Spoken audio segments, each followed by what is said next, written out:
What is up, my spooky bears? I know it's been a long time since we've seen each other, but unfortunately, I did get suspended from YouTube, and it's kind of a long story, but we are back now after months of not seeing each other. A lot has happened since my last video. I quit my job and I'm also not in school, so I haven't read in a long time. I might read like I'm illiterate. Can you say magnetic?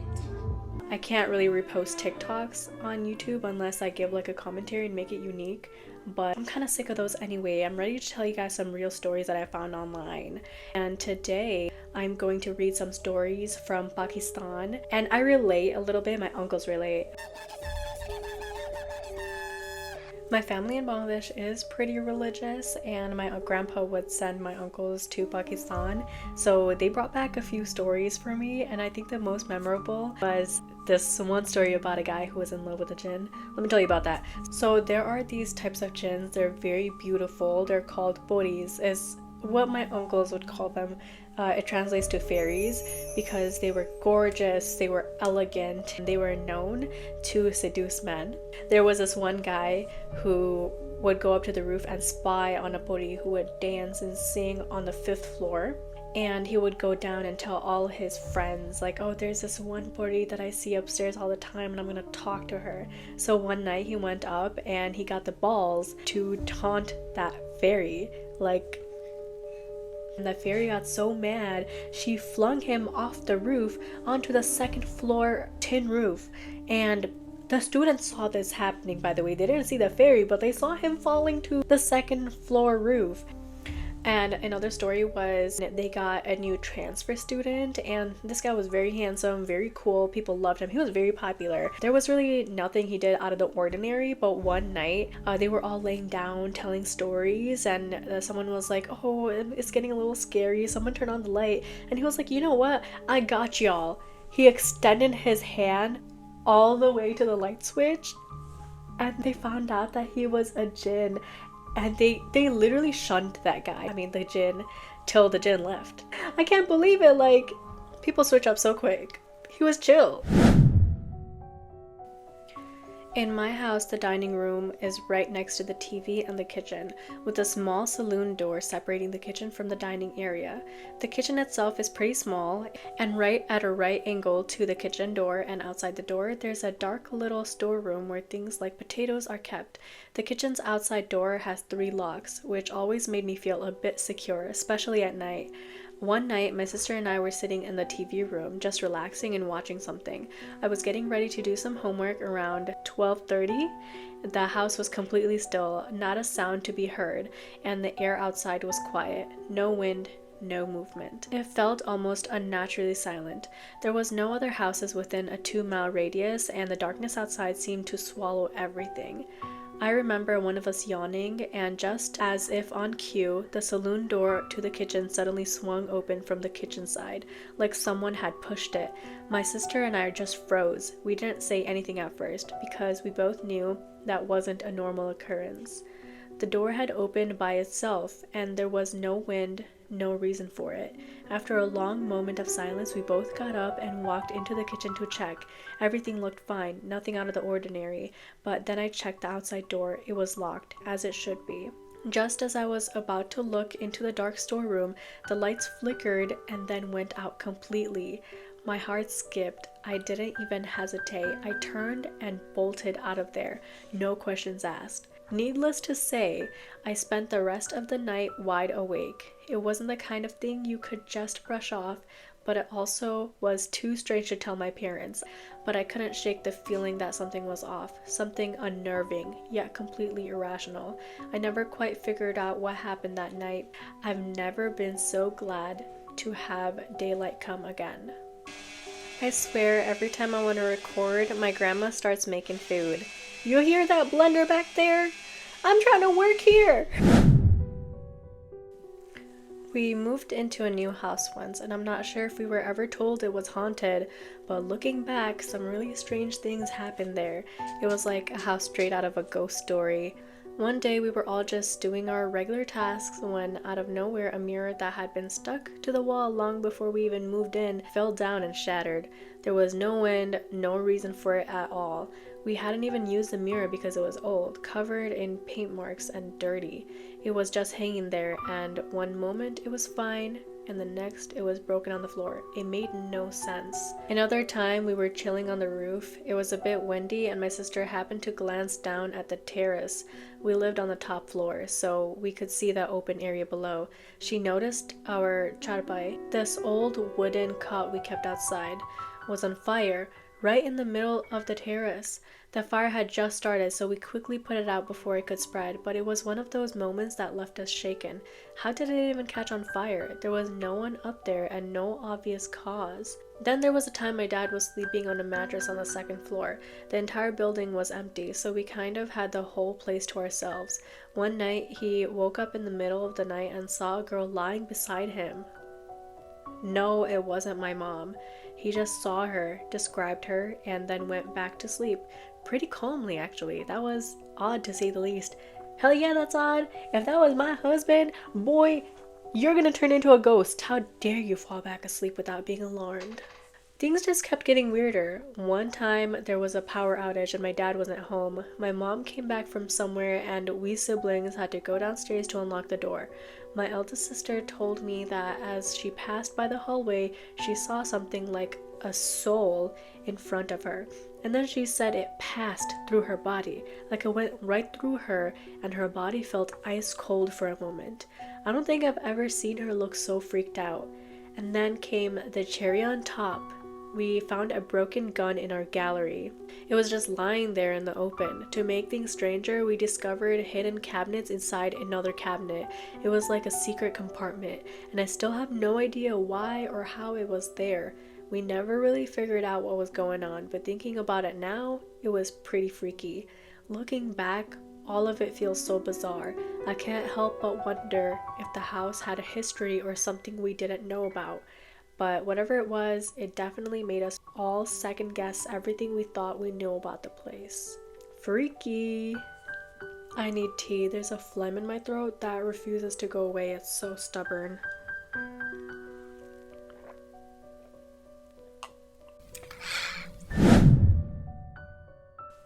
I remember when I was a kid, we used to stay at my grandparents' house for summer vacation. At the time, I lived in Karachi, so I was used to the constant sounds of cars passing by, even at night. But my grandparents' house, which was in a quiet muhalla in Rawalpindi, was dead silent at night. It felt strange, almost eerie, and it made it harder for me to fall asleep. Ironically, the quiet made me more unsettled, so I tried to sleep next to the window, hoping for at least some background noise. One night I was lying there trying to sleep when I suddenly heard the distinct sound of payal, ankle chain, jingling.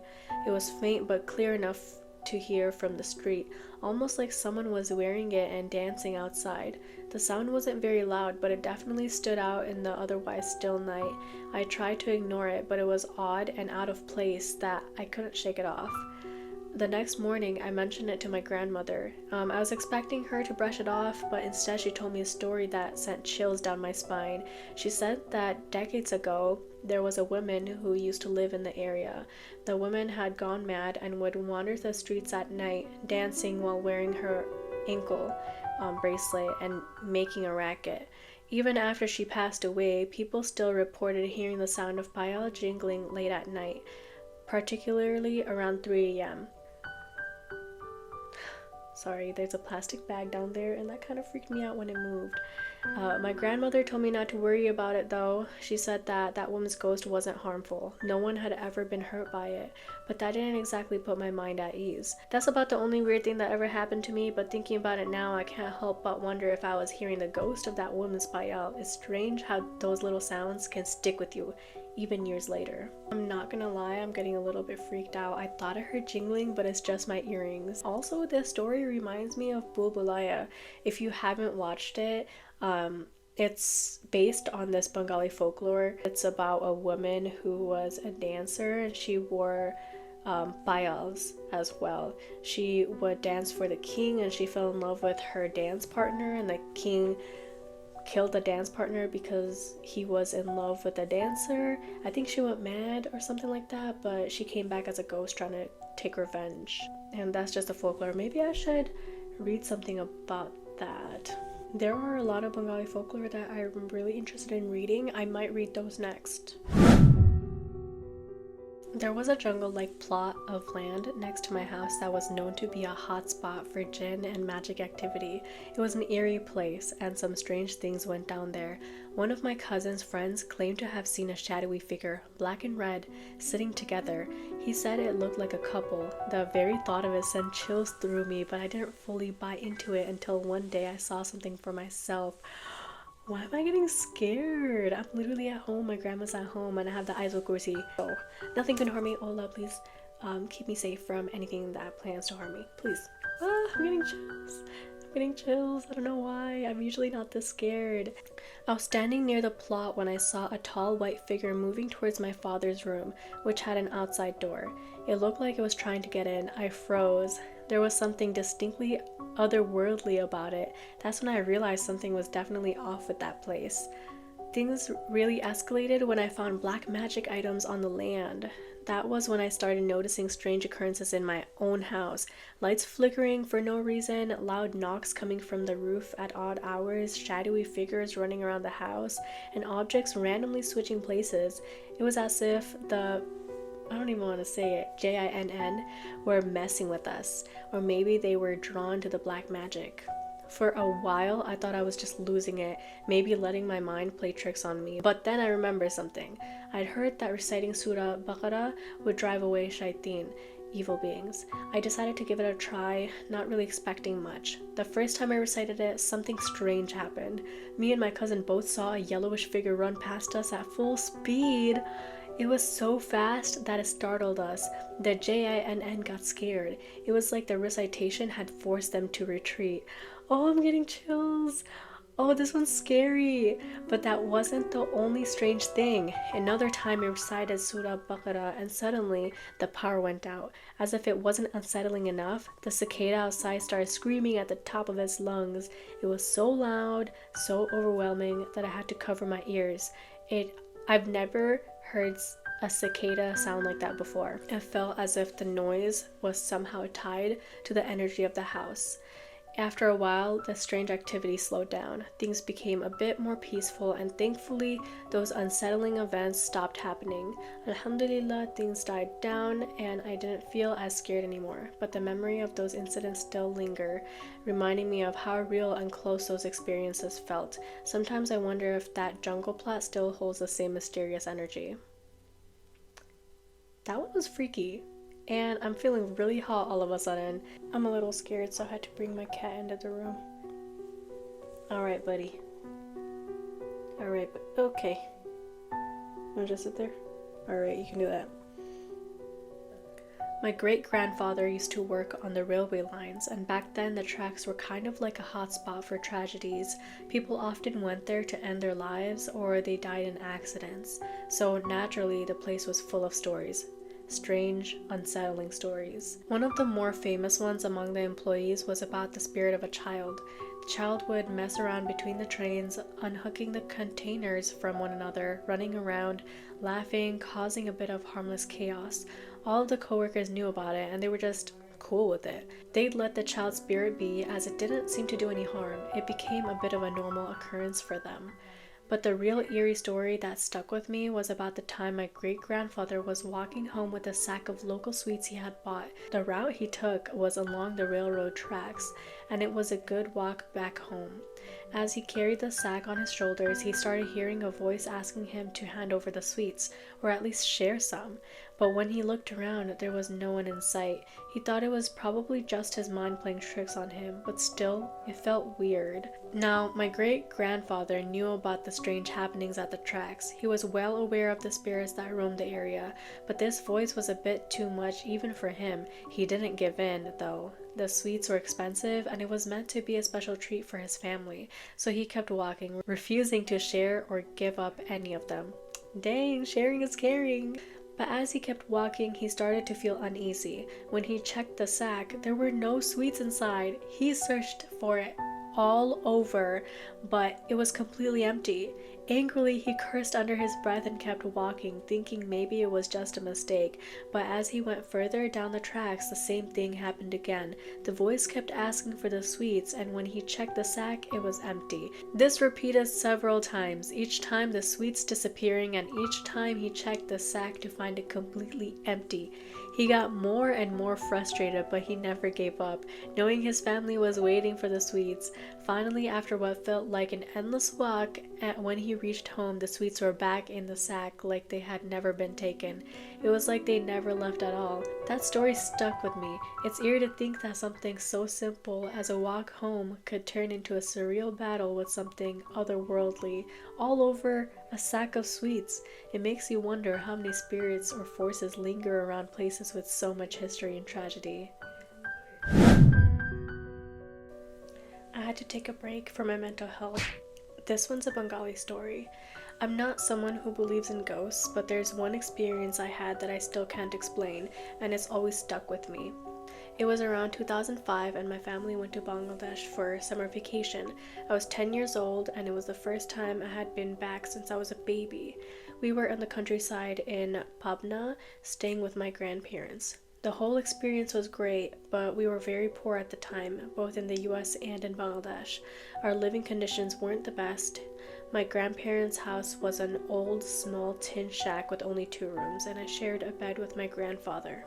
If you've ever been to rural villages in Bangladesh, you know how pitch black the nights can be. There's hardly any light pollution, and most people are home by 9 or 10 p.m., so it's generally very quiet and still, nothing out of the ordinary.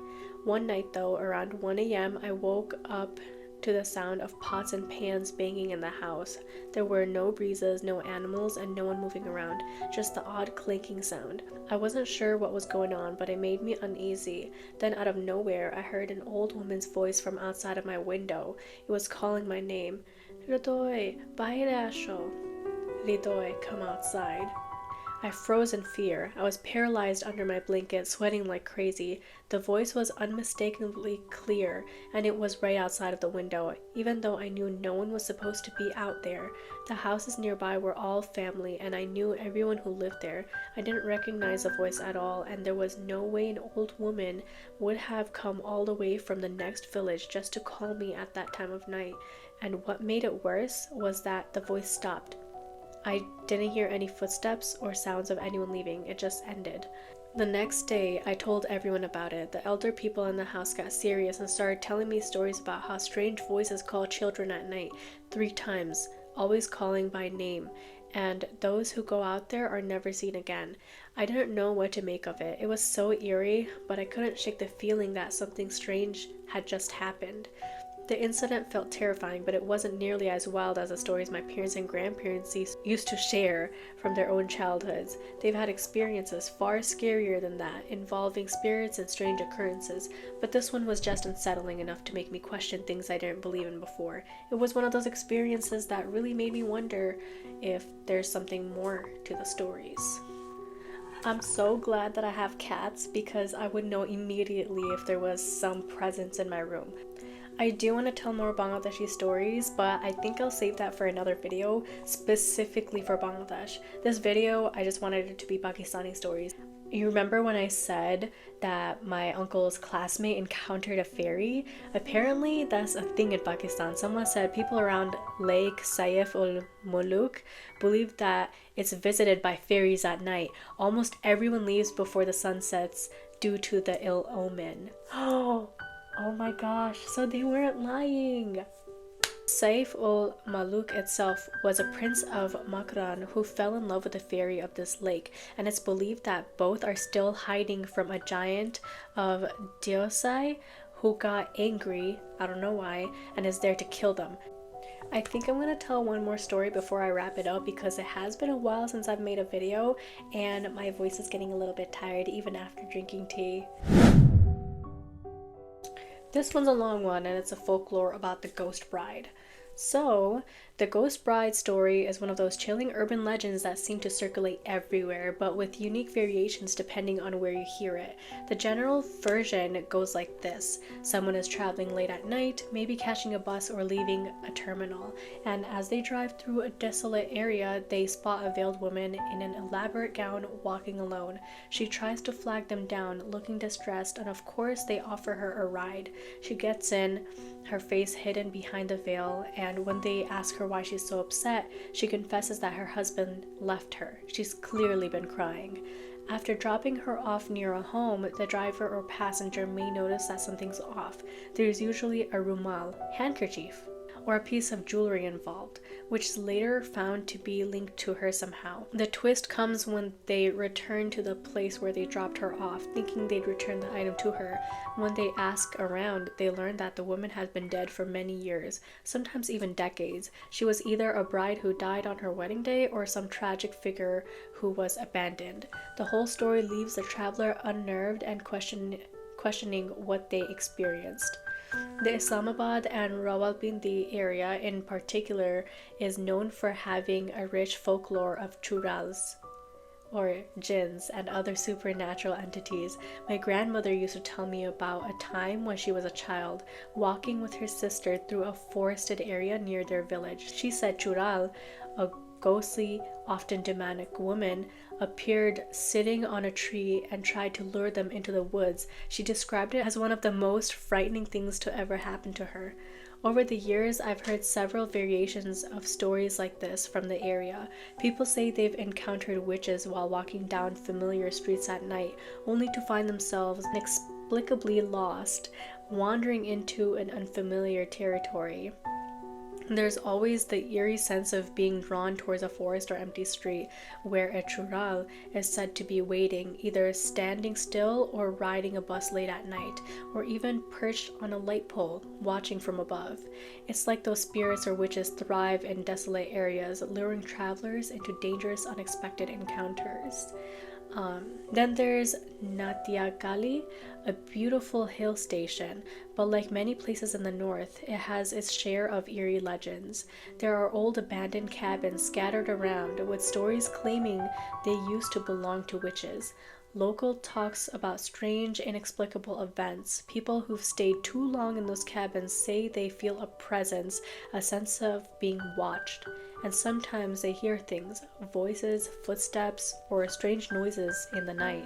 Some even claim to have seen dark figures moving between the trees. And of course, up north, the stories take an even darker, more ancient turns.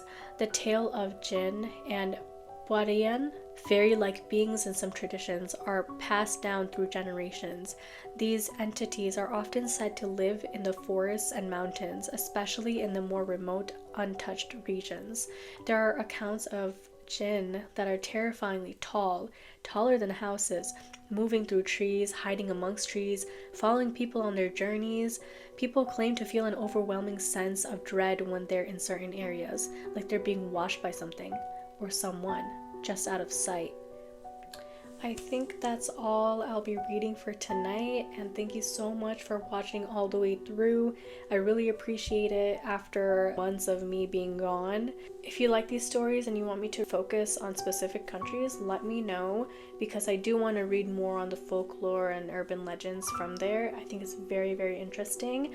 I also did a poll. I remember you guys said that you wanted me to focus on specific topics like mimics or sleep paralysis or, shadow figures. I think I'm gonna do those as well. I just have a lot of ideas. I'm really excited. Remember to subscribe and comment what you want to watch next.